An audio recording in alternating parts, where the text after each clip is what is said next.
तो एक अंकल आते हैं, बोलते राधे राधे, मैं तो पानी में कुंडली देख लेता हूँ, तो मैं एसपी बनाऊंगा. So here I please mind.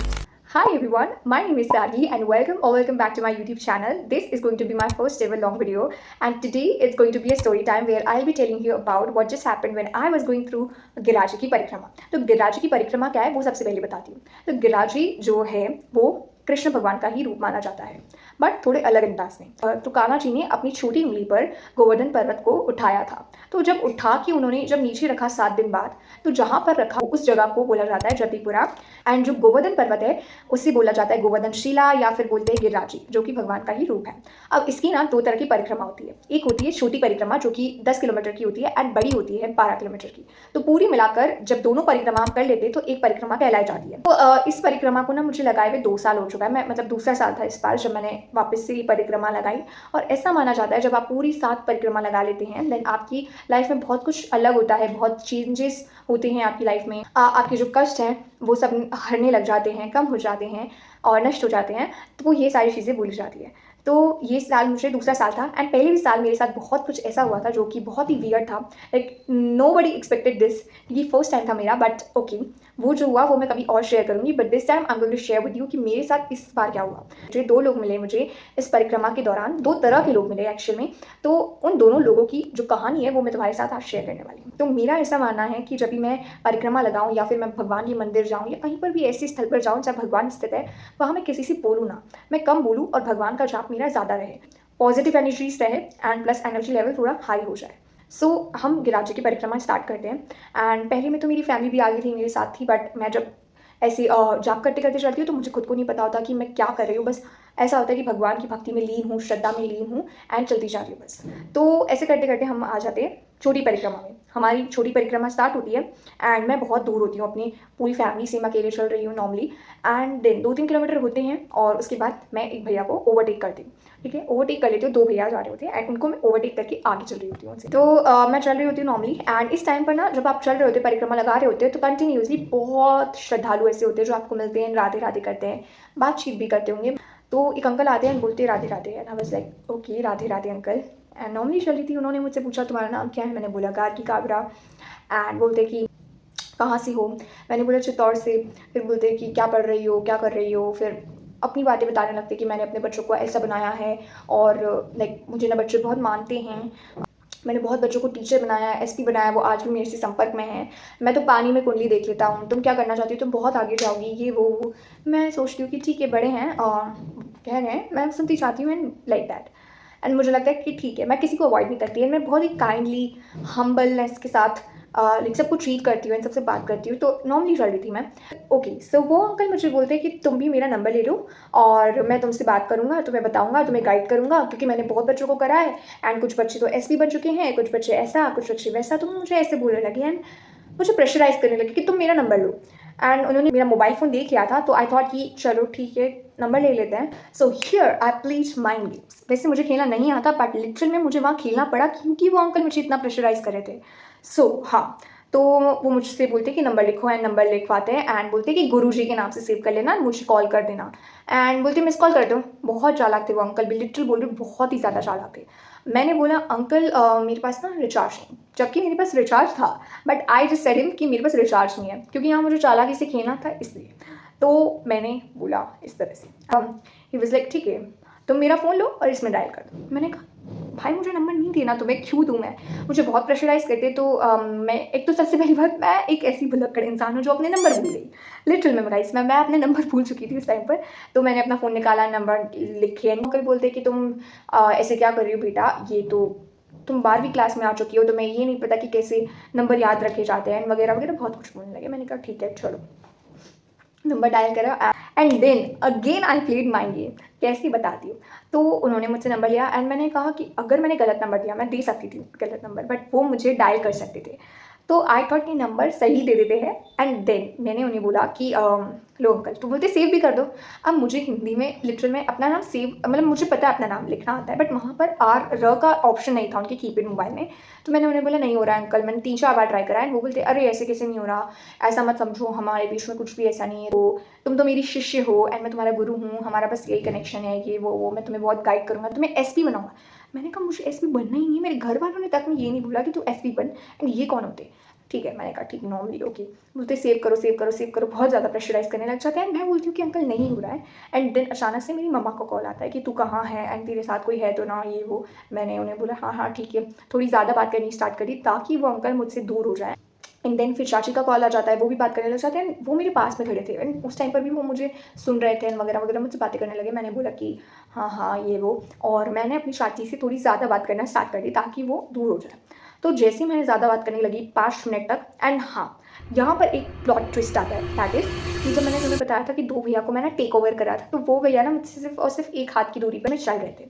तो चलते चलते वो हमारे पीछे चल रहे थे, बट जब वो अंकल आते हैं मेरी स्पीड थोड़ी कम हो जाती है एंड उनकी ज़्यादा, तो वो आगे निकलने की कोशिश करते हैं। बट तो 2 भैया थे, 2 में से एक तो थे जो कॉल पे बात कर रहे थे एंड दूसरे भैया नॉर्मली चल रहे थे उनके साथ साथ, उनके दोस्त या भाई जो भी थे। तो वो भैया आगे जाने लगते हैं, बट उनका एक दोस्त रोकता है, अरे रुक जा भाई, पीछे रह, अब मुझे सही नहीं लग रहा है एंड कुछ गलत लग रहा है। एंड लिटरल में उन भैया ने मेरी बहुत हेल्प करी है थ्रू आउट दिस परिक्रमा। तो वो कैसे मैं बताती हूँ। तो वो पीछे आ गए, फिर से वो आगे चले गए थे बट फिर पीछे आए एंड देन वो मेरे पीछे पीछे चलने लगे एंड वो अंकल मुझसे बात करने लगे। एंड देन चाची का कॉल आ गया, मम्मी का कॉल आ गया, तो मैं उनसे बातें करने लगी, ज़्यादा देर तक बातें करने लगी ताकि वो अंकल साइड हट जाए।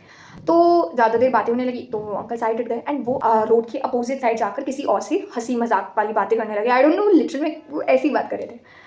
सो मैं उनसे बात कर रही हूँ कॉल पर एंड फिर वो अंकल जाते साइड में, मैं कॉल काटती हूँ, मैं देखती हूँ वो अंकल कहाँ है, आसपास में एंड देखती हूँ तो जस्ट साइड में चल रहे हैं। लिटरल में वो जस्ट साइड में, उस साइड में चल रहे थे, अपोजिट साइड में। एंड मैं बहुत ज़्यादा डरी हुई थी क्योंकि वो अंकल वापस आ सकते थे एंड वो मुझे देख रहे थे एंड मैं उन्हें देख रही थी। एंड फिर मैंने उनसे नज़र चुरा कर मैंने सबसे पहले तो उन भैया को थैंक यू बोला, क्योंकि मैंने उनके एक्सप्रेशंस और उनकी एक्शंस देख लिए थे कि वो लाइक मुझे प्रोटेक्ट करने के लिए पीछे चल रहे थे मुझसे ताकि कुछ भी ना हो एंड हमसे जस्ट लाइक आधे हाथ की दूरी पर चल रहे होंगे लिटरल में। सो वो चल रहे थे, मैंने उन्हें थैंक यू बोला, थैंक यू सो मच भैया, आपने मेरी हेल्प करी, ये वो। एंड फिर मैंने बोला भैया प्लीज़ एक हेल्प कर दो, आप लोग थोड़ा साइड में चलो मेरे एंड मैं आप लोगों के पीछे छुप जाती हूँ ताकि ये अंकल जो है मुझे वापस से पहचाने ना आए, मेरे पास ना आए, मेरे से चिपके ना, मुझसे बातें ना करें, क्योंकि मुझे नहीं जानना है ना कि स्टोरी क्या है क्या नहीं है।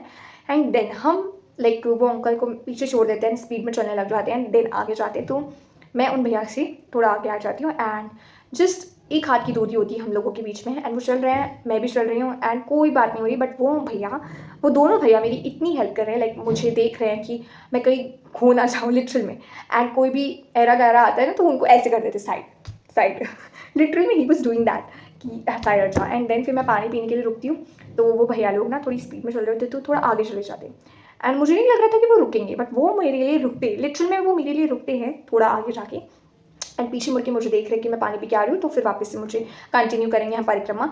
एंड मैं पानी पी के आती हूँ, फिर वो पीछे चलते हैं, चलते चलते चलते नॉर्मली कुछ भी बात नहीं हुई, बट वो भैया बस मेरे पीछे चल रहे थे। कोई एरा गहरा आ रहा था उससे साइड में हटा रहे थे कि भाई तू साइड हट जा, हम इसके पीछे चल रहे हैं। एंड बहुत सेफ फील हो रहा था लिटरल में, मैं बहुत ही ज़्यादा सेफ फील कर रही थी। ऐसा लग रहा था मेरा खुद का भाई जो है वो मेरे पीछे चल रहा है, या मेरे खुद के भैया जो है वो पीछे चल रहे हैं मेरे, just to protect me. And क्योंकि रात का समय था, बहुत ही खतरनाक अजीब, देखो ऐसा है कि वो शहर मेरे लिए अनजान नहीं था क्योंकि मुझे ये 2 साल हो चुके थे, बट अनजान लोग जो है वो बहुत ख़राब होते, कभी भी कुछ भी कर सकते हैं। जैसे वो अंकल थे जो जिन्होंने गेटअप भी पूरा लाइक बाबा संत साधु जैसा ले रखा था, बट फिर भी मुझे बहुत डर लग रहा था। एंड फिर ऐसा होता है कि छोटी परिक्रमा हमारी ख़त्म होती है। अब ख़त्म होती है तो उसके बाद ना नया रोड स्टार्ट होता है, दैट इज़ बड़ी परिक्रमा का।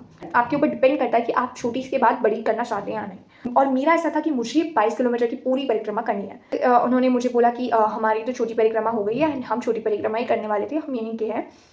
एंड वो बोलते हैं ठीक है, तो वो चले जाते हैं आगे एंड रोड क्रॉस कर लेते हैं एंड वो चले जाते हैं। एंड देन फिर ऐसा होता है कि 4 रास्ते आ जाते हैं आपके सामने और मैं लाइक लिटरली कन्फ्यूज हो जाती हूँ, ये क्या हो गया, अब मैं किधर जाऊँ। मैं लिटरली में इतनी रात में भूल जाती हूँ, भटक जाती हूँ। तो वो भैया मुझे हेल्प आउट करते हैं, कहते हैं कि वो सामने वाली रोड पे होते हैं अपोजिट डायरेक्शन में, रोड क्रॉस करके मुझे ऐसे हाथ हिलाते हैं, कहते इधर आओ। एंड मैं जाती हूँ उधर एंड देन वो बताते कि ये ना छोटी परिक्रमा खत्म हो चुकी है, बड़ी परिक्रमा यहाँ से स्टार्ट होगी, अब यहाँ से स्टार्ट करें। एंड लिटरल में उस टाइम पर आई वॉज फीलिंग लाइक कोई तो है, लाइक लिटरल में इतना सेफ फील हो रहा था, इतनी सेफ फीलिंग मुझे कभी किसी के साथ नहीं है। इतनी सी भी बात नहीं हुई ना मुझसे, मैंने नाम पूछा ना कुछ हुआ, बस उन्होंने मेरी हेल्प करी। और आई वाज लाइक कि एक अनजान इंसान कैसे किसी की हेल्प कर सकता है, नॉर्मली भी यार कैसे कर सकता है, क्योंकि वो मुझे जानती नहीं, मैं उन्हें जानती नहीं। I was new to him. And पता है आपको एक और चीज़, मुझे लगता है it was a sign from Krishna Kanhaiya Lal and Giriraj ji कि उन्होंने उन 2 भैया को भेजा लिटरल में, to protect me, to safely let me go through my way. तो जब हम परिक्रमा में चल रहे थे तो वो उन्होंने मुझे बताया कि हमें ना बहुत साल हो चुके हैं यहाँ रहते हुए और हम पूरी 1 साल बाद इसे परिक्रमा लगा रहे हैं। तुम सोचो भाई, लिटरल में सोच के देखो, एक इंसान जो 1 साल से परिक्रमा नहीं लगा रहा था वो अचानक से आज परिक्रमा लगा रहा है। एंड बीच में मैं मिल जाती हूँ जो कि बहुत ही अनजान लड़की है, लिटरल में बहुत अनजान है, एंड उसके साथ कोई बात कर रहा है, उससे हेल्प आउट कर रहा है, वो उससे प्रोटेक्ट कर रहे हैं, उससे सेफली राह दिखा रहे हैं, एंड वो 1 साल बाद परिक्रमा लगा रहे हैं, मुझसे मिलते हैं। तो मुझे लगता है कि ये तो एक साइन है भाई यूनिवर्स का। वो शायद एक दिन पहले भी लगा सकते थे या एक दिन बाद भी लगा सकते थे या फिर थोड़े टाइम पहले लगा लेते, बट उन्होंने मेरी हेल्प करी एंड मुझे लगता है ये ठाकुर जी का दिया हुआ एक बहुत बड़ा आशीर्वाद है। हाँ, तो एक और चीज़, तो मैंने इस परिक्रमा के दौरान मैंने ये सीखा कि कुछ लोग ऐसे भी होते हैं जो आपकी भलाई चाहते हैं, आपको हेल्प करना चाहते हैं, आपको लिटरल में प्रोटेक्ट करना चाहते हैं। And girls, this is for you. कभी भी कोई ऐसा इंसान तुमसे अगर नंबर मांगता है या फिर तुम्हें पूछता है तुम कहाँ से हो ये वो, तो तुम अपना एड्रेस मत देना, ना नंबर देना, क्योंकि वो बहुत अनजान इंसान है, कुछ भी कर सकता है। और कोई इंसान तुम्हें प्रोटेक्ट करा है, सेफ फील करा रहा है, तो प्लीज़ उस इंसान को थैंक यू बोलना। मैंने उन भैया को बहुत थैंक यू बोला, उन्होंने बोला अरे इसमें क्या हुआ, आप हमारी छोटी बहन जैसी हैं, एंड मुझे लगता है कि मैंने उन पर ट्रस्ट करा, यही बहुत बड़ी बात है। And that was it for today. I hope ये स्टोरी तुम्हें पसंद आई हो, एंड अगर पसंद आई हो तो don't forget to like, share and also subscribe to my channel and press the bell icon. And अगर तुम्हें इस स्टोरी का पार्ट 2 जानना है, दैट वॉज परिक्रमा जो मैंने 2023 में लगाई थी एंड उस टाइम पर मेरे साथ क्या हुआ था, तो तुम लोगों को तो तुम्हें कमेंट करना होगा part 2 and I will definitely make for you. Okay bye, and to make sure to show some love of yours. Okay bye, Radhe Radhe, Radhe Radhe.